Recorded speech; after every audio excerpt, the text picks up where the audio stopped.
Today's episode is personal. It's about a mistake I made as a real estate investor and one I want to help you avoid. Without my knowledge or approval, this tenant sublet the house to someone else. The way she got in was she said she was the new girlfriend of the guy. She wasn't. Suddenly, she just stopped. Radio silence. I couldn't reach them. I couldn't get into the house. I had ownership, but I didn't occupy it. I couldn't get in. California's laws made it nearly impossible to remove them quickly. They took my washer dryer, they broke the refrigerator, they kicked in the door, claiming they left something inside. Worse, they stole all the furniture I had left. Today's episode is personal. It's about a mistake I made as a real estate investor and one I want to help you avoid. If you've ever thought about renting out your home, especially here in California, this story is for you. I rented out my partially furnished home after moving into a new house. And what happened next turned into a legal, emotional, and financial nightmare. From unauthorized subletting to theft, property damage, and a broken system, I learned the hard way that long-term rentals are not always passive income. So grab your coffee, we're diving into the real cost of a bad tenant. I had just moved into a new home and decided to rent out my previous house, a comfortable, partially furnished property in California. It was a Tuesday. The move was fresh, but I figured renting the house would help cover some of the costs and be a smart financial decision. This was right after I was divorced. I left behind a few pieces of nice furniture, some indoor, some outdoor, a TV console, a 50-inch flat screen TV, some backyard seating. I figured it would make it easier for the next tenant. I wanted to make it simple, and it didn't fit into my new place. At first, the new tenants seemed fine. They paid rent on time, they were quiet, polite, nothing alarming in their background, they had good credit, but then everything started to unravel. Without my knowledge or approval, this tenant sublet the house to someone else, someone I didn't screen, didn't approve, and didn't have a lease with. So that is not a good thing.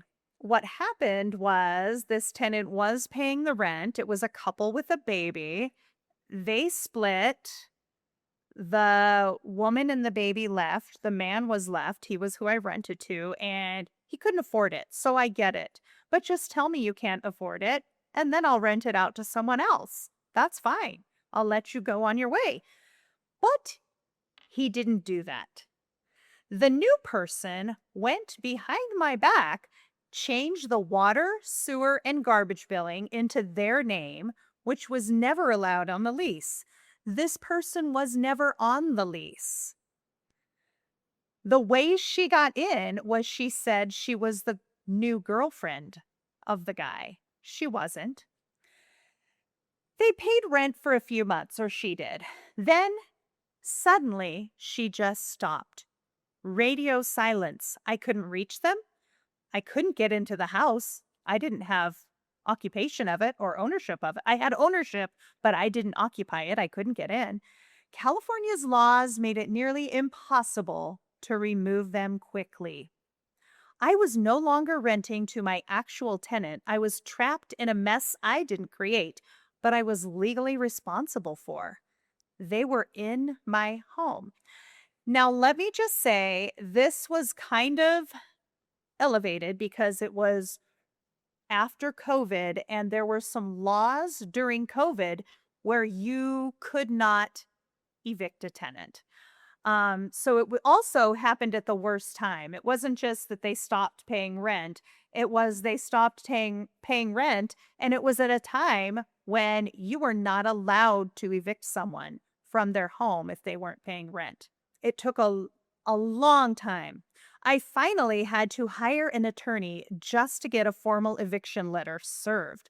I couldn't legally just go in and take my house back, even though they stopped paying rent and weren't the original tenant. Once they got the letter, they told me they moved out. They would move out. And they eventually did, but not before doing some serious damage. They took my washer dryer. They broke the refrigerator. They kicked in the door, claiming they left something inside. They trashed the carpet, left the walls torn up, and filled the entire garage with junk, saying they were done. Worse, they stole all the furniture I had left, indoor, outdoor, the big screen TV, and the console. It wasn't on the lease. Actually, it was on the lease, but the lease wasn't with them, so they could do whatever they want with no recourse. They just took it. I had to repaint, recarpet, hire a junk removal crew to get rid of all of the junk they left behind. In every room, they left junk, stuff they didn't want, trash, garbage, junk.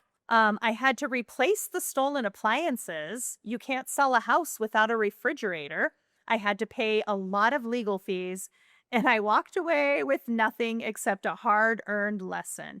I lost a ton of rent money and was out every month having to pay the mortgage on that house. What I learned from this experience changed how I invest forever. I realized that in California, tenant rights are so strong that landlords often have little recourse, especially when things go wrong. Long-term rentals can work, but not everywhere, and not with just anyone. You need to screen deeply, set firm lease terms, stay involved, and even then, it's a business, not a set it and forget it strategy. You have to keep working it. For me, it pushed me to explore other models, short-term rentals, mid-term rentals.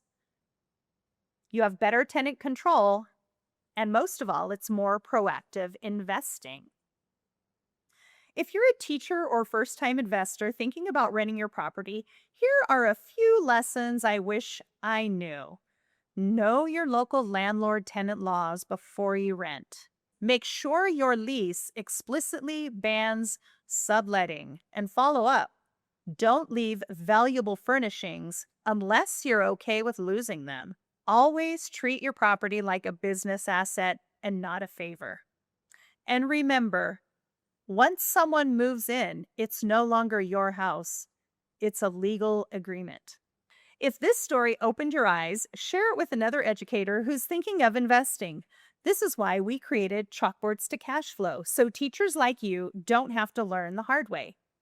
Join our Facebook group to connect with others. So, this did eventually allow me to get into another real estate asset, which I'll talk about in the next episode, which was short-term rentals. So, if you're interested in hearing how I transferred into short-term rentals with this property that I finally got a tenant out of, listen to the next episode. Thanks. Bye.